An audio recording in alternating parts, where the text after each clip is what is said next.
ആയുർവേദത്തിൻ്റെ അടിസ്ഥാന തത്വങ്ങളായിട്ടുള്ള പഞ്ചമഹാഭൂത സിദ്ധാന്തത്തെയും ത്രിദോഷ സിദ്ധാന്തത്തെയും കുറിച്ച് ബേസിക് ആയിട്ടുള്ള കുറച്ച് കാര്യങ്ങൾ മനസ്സിലാക്കാൻ ശ്രമിക്കാം. പഞ്ചമഹാഭൂത സിദ്ധാന്തം അനുസരിച്ച് യൂണിവേഴ്സിലെ ജീവനുള്ളതും ഇല്ലാത്തതുമായിട്ടുള്ള എല്ലാ വസ്തുക്കളും നിർമ്മിച്ചിരിക്കുന്നത് പഞ്ചമഹാഭൂതങ്ങൾ എന്ന 5 മൂലകങ്ങൾ ഉപയോഗിച്ചിട്ടാണ്. സർവം ദ്രവ്യം പാഞ്ചഭൗതികം അസ്മിന്നേവാർത്ഥേ എന്ന ചരകാചാര്യൻ്റെ അഭിപ്രായമനുസരിച്ച് പ്രപഞ്ചത്തിലെ എല്ലാ ദ്രവ്യങ്ങളും പാഞ്ചഭൗതികമാണ്, പഞ്ചമഹാഭൂതങ്ങളാൽ നിർമ്മിതമാണ്. ഇതിൽ പഞ്ച എന്ന് പറയുമ്പോൾ 5 അല്ലെങ്കിൽ 5 എന്ന് പറയാം. ഭൂത എന്ന് പറഞ്ഞിട്ടുണ്ടെങ്കിൽ ഭൂസത്തായാം എന്ന് ഡിഫൈൻ ചെയ്യും. അതായത് വിച്ച് എക്സിസ്റ്റ് അല്ലെങ്കിൽ എന്താണ് വിച്ച് ഇസ് റിയൽ എന്നൊക്കെയാണ് അത് അർത്ഥമാക്കുന്നത്. അതുപോലെ തന്നെ എല്ലാ വസ്തുക്കളിലും പരക്കെ എക്സിസ്റ്റ് ചെയ്യുന്ന ഒരു തത്വം എന്നുള്ള നിലയ്ക്കാണ് അതിനെ മഹാഭൂതം എന്ന് പറയുന്നത്. മഹാന്തി ഭൂതാനി മഹാഭൂതാനി. As per this statement they spread in all the animate and inanimate objects of the universe. അതുകൊണ്ട് they are called as എന്താണ് മഹാഭൂതാസ്. ഓക്കെ,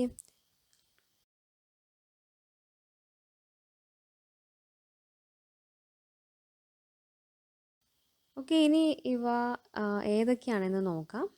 ആകാശം, വായു, അഗ്നി, ജലം, ഭൂമി, ഇവയാണ് 5 മഹാഭൂതങ്ങൾ എന്ന് പറയുന്നത്. മഹാഭൂതാനി ഘം വായുരഗ്നിരാപഃ ക്ഷിതിസ്തഥ. ചരകാചാര്യൻ്റെ അഭിപ്രായം അനുസരിച്ച് എന്താണ് മഹാഭൂതങ്ങൾ എന്ന് പറയുന്നത് ഘം എന്ന് പറഞ്ഞാൽ ആകാശത്തെയാണ് സൂചിപ്പിക്കുന്നത്. വായു. ഓക്കെ. അഗ്നി എന്ന് പറയുമ്പോൾ തേജസ്, തീയ്. ഓക്കെ. ആപഹ എന്ന് പറഞ്ഞാൽ എന്താണ് ജലമാണ്. പിന്നെ ക്ഷിതി എന്ന് പറയുമ്പോൾ പൃഥ്വി അല്ലെങ്കിൽ ഭൂമിയാണ് പറയുന്നത്. അപ്പോൾ ഇതാണ് 5 മഹാഭൂതങ്ങൾ പറയുന്നത്. ഇനിയിപ്പോൾ ഇതിൻ്റെ പേര് കേൾക്കുമ്പോൾ നമ്മൾ ഈ പറഞ്ഞ ആകാശം, അഗ്നി, ജലം ഇതൊക്കെ കേൾക്കുമ്പോൾ നമ്മൾ ഡയറക്റ്റ്ലി നമ്മൾ കാണുന്ന എന്താണ് കുടിക്കുന്ന വെള്ളം അല്ലെങ്കിൽ നമ്മൾ പാകം ചെയ്യാൻ കത്തിക്കുന്ന തീയ് ഇങ്ങനെ ഡയറക്റ്റായിട്ട് മനസ്സിലാക്കുന്നതിന് പകരം ഈ പഞ്ചമഹാഭൂതങ്ങൾ എന്ന് പറയുന്ന കൺസെപ്റ്റ് വളരെ സൂക്ഷ്മവും അതുപോലെ സങ്കീർണവുമായിട്ടുള്ളൊരു കൺസെപ്റ്റാണെന്ന് മനസ്സിലാക്കണം. അപ്പോൾ ഈ പറഞ്ഞ തീയിനകത്തോ അല്ലെങ്കിൽ നമ്മൾ പാകം ചെയ്യുന്ന തീയ്, നമ്മൾ കാണുന്ന വെള്ളം, ഇതിനകത്തൊക്കെ പഞ്ചമഹാഭൂത തത്വങ്ങൾ അടങ്ങിയിട്ടുണ്ട്. ഓക്കെ, ഇതിലെല്ലാം പഞ്ചമഹാഭൂതങ്ങൾ ഉൾക്കൊണ്ടിട്ടുണ്ട്. പക്ഷെ അതുമാത്രമാണ് എന്ന് പറയരുത്.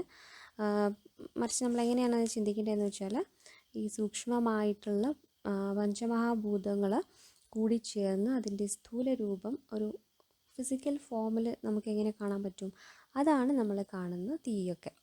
ഓക്കെ, പക്ഷേ ഇത് വളരെ സങ്കീർണമായിട്ട് സൂക്ഷ്മമായിട്ടുള്ള ഒരു കൺസെപ്റ്റാണ് എന്ന് മനസ്സിലാക്കുക. ഈ 5 സൂക്ഷ്മഭൂതങ്ങൾ പല അനുപാതത്തിൽ കൂടി ചേർന്നിട്ടാണ് സ്ഥൂല ഭൂതങ്ങൾ ഉണ്ടാകുന്നത്. അപ്പോൾ ആ പ്രോസസ്സിനെ നമ്മൾ പഞ്ചീകരണം എന്ന് പറയുന്നു.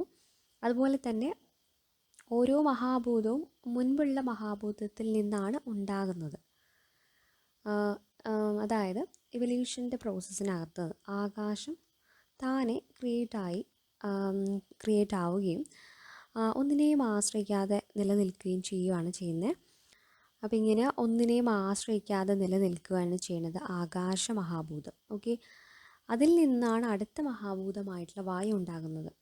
ഓക്കെ, അപ്പോൾ ഈ വായു മഹാഭൂതത്തിൽ ആകാശ മഹാഭൂതത്തിൻ്റെ ഗുണങ്ങളും അടങ്ങിയിരിക്കും. അപ്പോൾ അങ്ങനെ നമ്മൾ ഈ ക്രമത്തിൽ ഏറ്റവും അവസാനത്തെ മഹാഭൂതമായിട്ടുള്ള പൃഥ്വിയിൽ എന്തുണ്ടായിരിക്കും, ആദ്യ മഹാഭൂതമായിട്ടുള്ള ആകാശം മുതലുള്ള എല്ലാ മഹാഭൂതങ്ങളുടെയും ഗുണങ്ങൾ കാണാനായിട്ട് സാധിക്കും. ഓക്കെ, അപ്പോൾ ആ കൂടിച്ചേരൽ നടക്കുന്നത് ചുരുക്കി പറഞ്ഞിട്ടുണ്ടെങ്കിൽ ഓരോ സൂക്ഷ്മഭൂതത്തെയും നമ്മൾ 2 ഭാഗങ്ങളായിട്ട് വിഭജിക്കുന്നത് സങ്കല്പിച്ചിട്ടുണ്ടെങ്കിൽ അതിനകത്ത് പകുതിയോളം ഗുണങ്ങൾ എന്ന് പറയുന്നത് അതാത് ഭൂതത്തിൻ്റെ തന്നെ ആയിരിക്കും. ബാക്കി പകുതിയെ വീണ്ടും 4 ഭാഗങ്ങളാക്കിയിട്ടുണ്ടെങ്കിൽ ആ 4 ഭാഗങ്ങൾ മറ്റ് 4 മഹാഭൂതങ്ങളെ പ്രതിനിധീകരിച്ച് അതിനകത്ത് ഉണ്ടായിരിക്കും, ഒരു പദാർത്ഥത്തിൽ നിലനിൽക്കുന്നുണ്ടായിരിക്കും. ഓക്കെ അങ്ങനെ ഓരോ സൂക്ഷ്മഭൂതവും മറ്റ് 4 ഭൂതങ്ങളുമായിട്ട് കൃത്യമായ അനുപാതത്തിൽ ചേർന്ന് നാം കാണുന്ന നമ്മൾ ഈ കാണുന്ന ഭൗതിക ലോകത്ത് നമ്മുടെ ശരീരമായാലും സസ്യങ്ങളായാലും എല്ലാം ഉണ്ടായേക്കുന്നത് അങ്ങനെയാണ്. ഓക്കെ, അപ്പോൾ ഇനി ഓരോന്നിനെക്കുറിച്ച് ജസ്റ്റ് ഒന്ന് പറഞ്ഞു പോകാം. അതിൻ്റെ ചില ഗുണങ്ങളൊന്ന് പറഞ്ഞു പോകാം. ഇതിനകത്ത് ആകാശം എന്ന് പറയുമ്പോൾ അത് ശൂന്യതയെ ആണ് റെപ്രസെൻറ്റ് ചെയ്യുന്നത്. ശരീരത്തിലെ അല്ലെങ്കിൽ പ്രപഞ്ചത്തിലെയൊക്കെ ശൂന്യമായിട്ടുള്ള ഭാഗങ്ങൾ അല്ലെങ്കിൽ പദാർത്ഥങ്ങൾ നിലനിൽക്കുന്ന ഒരു സ്പേസ് ഉണ്ടാവുമല്ലോ, അപ്പോൾ അതിനെയാണ് റെപ്രസെൻറ്റ് ചെയ്യുന്നത്. പദാർത്ഥങ്ങൾക്ക് നിലനിൽക്കാൻ ആവശ്യമായിട്ടുള്ള ആ ഒരു സ്പേസിനെ റെപ്രസെൻറ്റ് ചെയ്യുന്നു. ശൂന്യമായിട്ടുള്ള ഭാഗങ്ങളെ റെപ്രസെൻറ്റ് ചെയ്യുകയാണ് ചെയ്യുന്നത്. ഇനിയിപ്പോൾ ഈ പറയുന്ന മഹാഭൂതങ്ങൾ നമ്മുടെ പഞ്ചേന്ദ്രിയങ്ങളുമായിട്ടും ഒരു ബന്ധം കാണിക്കുന്നുണ്ട്. അപ്പോൾ അതിനകത്ത് പഞ്ചേന്ദ്രിയങ്ങളുമായിട്ട് ബന്ധപ്പെടുത്തി പറയുമ്പോൾ ഈ ആകാശ മഹാഭൂതം എന്തിനെ റെപ്രസെൻറ്റ് ചെയ്യുന്നു? അതിൻ്റെ ഗുണം ശബ്ദമാണ്. ശബ്ദഗുണവുമായിട്ടാണ് അത് ബന്ധപ്പെട്ട് കിടക്കുന്നത്. ഇനി വായു മഹാഭൂതത്തെ എടുക്കുമ്പോൾ അത് ചലനത്തെയും സ്പർശനത്തെയും ഒക്കെയാണ് റെപ്രസെൻറ്റ് ചെയ്യുന്നത്.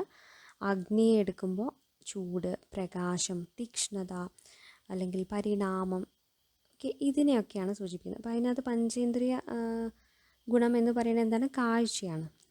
അഗ്നി മഹാഭൂതം പഞ്ചേന്ദ്രിയ ഗുണം എന്തുമായിട്ട് ബന്ധപ്പെട്ട് കിടക്കുന്നു എന്ന് വെച്ചാൽ കാഴ്ചയുമായിട്ട്. ഇനി അടുത്തതാണ് ജലം ഈർപ്പം, തണുപ്പ്, മൃദുത്വം, അതുപോലെ രുചി അല്ലെങ്കിൽ രസം ഇതുമായിട്ട് ബന്ധപ്പെട്ട് കിടക്കുന്നു. നെക്സ്റ്റ് അവസാനമായിട്ട് ഭൂമി കാഠിന്യത്തെയും സ്ഥിരതയെയും ഗന്ധഗുണത്തെയുമാണ് പ്രതിനിധീകരിക്കുന്നത്.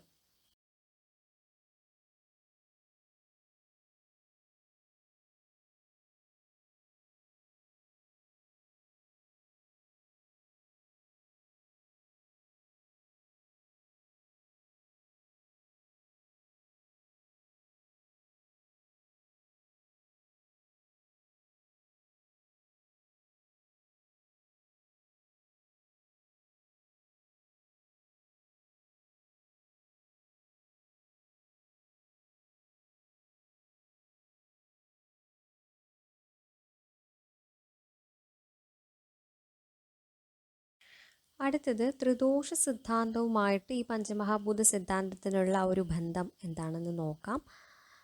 ശരീരത്തിലെ ഫിസിയോളജിക്കൽ ആസ്പെക്റ്റുകളെല്ലാം നമ്മൾ വിശദമാക്കുന്നത് ഈ ത്രിദോഷ സിദ്ധാന്തം വെച്ചിട്ടാണ്. കുറച്ച് വാസ്റ്റായിട്ടുള്ള ഒരു കൺസെപ്റ്റാണ് ത്രിദോഷ സിദ്ധാന്തം. നമ്മൾ വളരെ ചുരുക്കിയിട്ടാണ് പറയുന്നത്. ഈ ജസ്റ്റ് പഞ്ചമഹാഭൂതവുമായിട്ടുള്ള ബന്ധം മാത്രമേ പറയുന്നുള്ളൂ. ഇവിടെ വാദം, പിത്തം, കഫം. നമുക്കറിയാം വാദം, പിത്തം, കഫം ഇത് മൂന്നുമാണ് ത്രിദോഷങ്ങളായിട്ട് പറയുന്നത്. അപ്പോൾ ഇതൊരു ഫിസിക്കൽ സ്ട്രക്ചർ അല്ല. ഇതൊരു പ്രോപ്പർട്ടീസൊക്കെ വെച്ച് മനസ്സിലാക്കേണ്ട അല്ലെങ്കിൽ അനുമാനിച്ചെടുക്കേണ്ട ഒരു കൺസെപ്റ്റാണ്. നമുക്ക് അവയവങ്ങളെപ്പോലെ തൊട്ട് നോക്കാൻ പറ്റുന്ന ഒരു കൺസെപ്റ്റ് അല്ല. അതറിയാമല്ലോ. പഞ്ചമഹാഭൂത സിദ്ധാന്തത്തിൻ്റെ അടിസ്ഥാനത്തിലാണ് ത്രിദോഷ സിദ്ധാന്തം രൂപപ്പെട്ടിരിക്കുന്നത് എന്ന് പറയാം. ഇതെങ്ങനെയാണെന്ന് വെച്ചാൽ നമുക്ക് നോക്കാം. വാദദോഷം എന്ന് പറയുമ്പോൾ അവിടെ ആകാശ മഹാഭൂതത്തിൻ്റെ ഗുണങ്ങളും അതുപോലെ തന്നെ വായു മഹാഭൂതത്തിൻ്റെ ഗുണങ്ങളും ചേർന്നിട്ടുള്ള ഒരു അവസ്ഥയാണ് വാദദോഷം എന്ന് പറയുന്നത്. അടുത്ത പിത്തദോഷം എന്ന് പറയുമ്പോൾ അവിടെ അഗ്നി മഹാഭൂതവും അതുപോലെ തന്നെ ജലമഹാഭൂതത്തിൻ്റെയും പ്രിഡോമിനൻസ് ആണ് കാണുന്നത്. അതുപോലെ കഫമാണെങ്കിൽ കഫദോഷം എന്ന് പറയുമ്പോൾ അവിടെ ഭൂമി മഹാഭൂതത്തിൻ്റെയും അതുപോലെ ജലമഹാഭൂതത്തിൻ്റെയും ഗുണങ്ങളാണ് കഫ ദോഷത്തിനകത്തുള്ളത്. ഇനി ഓരോ വ്യക്തിക്കും ജനനം മുതൽ തന്നെ ഒരു കോൺസ്റ്റൻ്റ് ആയിട്ടുള്ള ദോഷങ്ങളുടെ ഒരു യുണീക്കായിട്ടുള്ള ഒരു അനുപാതം ഉണ്ടായിരിക്കും. അതായത് അയാൾക്ക് അത് യുണീക്കായിരിക്കും. ഓരോ വ്യക്തിക്കും. അപ്പോൾ ആ വ്യക്തിക്ക് ആ ദോഷാനുപാതം അയാളുടെ നോർമൽസി ആയിരിക്കും. ഇതിനെന്താണ് അയാളുടെ ദേഹപ്രകൃതി എന്ന് പറയാം. ദേഹപ്രകൃതി എന്ന് പറയുന്നു. ആഹാരവിഹാരങ്ങളിലൂടെയൊക്കെ ഈ ദേഹപ്രകൃതിയിൽ ഉണ്ടാകുന്ന ദോഷങ്ങളുടെ അനുപാതത്തിൽ മാറ്റം വരുമ്പോൾ എന്താണ് അയാളെ രോഗാവസ്ഥയിലേക്ക് മാറുകയാണ് ചെയ്യുന്നത്. ഇനിയിപ്പോൾ നമ്മൾ നേരത്തെ പറഞ്ഞു എല്ലാതും അല്ലെങ്കിൽ എന്താണ് ആഹാരങ്ങളും ഔഷധങ്ങളും ഒക്കെ തന്നെ നമ്മുടെ ശരീരവും എല്ലാം തന്നെ പാഞ്ചഭൗതികമാണെന്ന് നമ്മൾ നേരത്തെ പറഞ്ഞുവല്ലോ. അപ്പോൾ ഈ ആയുർവേദത്തിൽ ഓരോ ഔഷധത്തിനും അതിൻ്റേതായ ഗുണങ്ങളുണ്ട്. ഇതെല്ലാം നമ്മൾ പാഞ്ചഭൗതിക സിദ്ധാന്തത്തിൻ്റെ അടിസ്ഥാനത്തിൽ നമ്മളതിൻ്റെ എന്താണ് ഗുണങ്ങളൊക്കെ വേർതിരിച്ച് മനസ്സിലാക്കുന്ന അങ്ങനെയാണോ, അതാണ് അതിൻ്റെ അടിസ്ഥാനമായിട്ട് പറയണത്.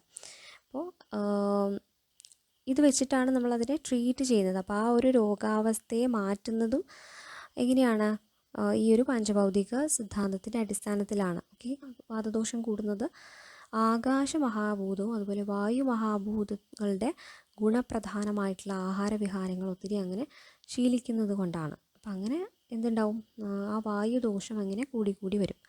അപ്പം ആ കൂടിയതിനെ കുറച്ച് എന്താണ് സമദോഷത്തിലേക്ക് കൊണ്ടുവരണം വേണ്ടത്.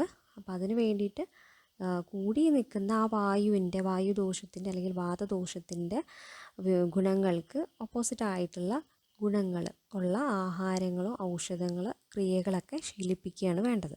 അപ്പം ഇങ്ങനെയാണ് ദോഷങ്ങൾ സമാവസ്ഥയിലേക്ക് എത്തിച്ച് ആ രോഗാവസ്ഥയെ മാറ്റുന്നത്. ഇതാണ് ചുരുങ്ങിയ ഒരു രീതിയിൽ ഈ രണ്ട് എന്താണ് ബേസിക് പ്രിൻസിപ്പിൾസിനെ കുറിച്ചിട്ടുള്ള കുറച്ച് കാര്യങ്ങൾ. ഓക്കെ, അപ്പോൾ എന്തെങ്കിലും ഡൗട്ട്സോ അല്ലെങ്കിൽ അഭിപ്രായങ്ങളോ ഉണ്ടെങ്കിൽ അറിയിക്കുക. Okay, thank you.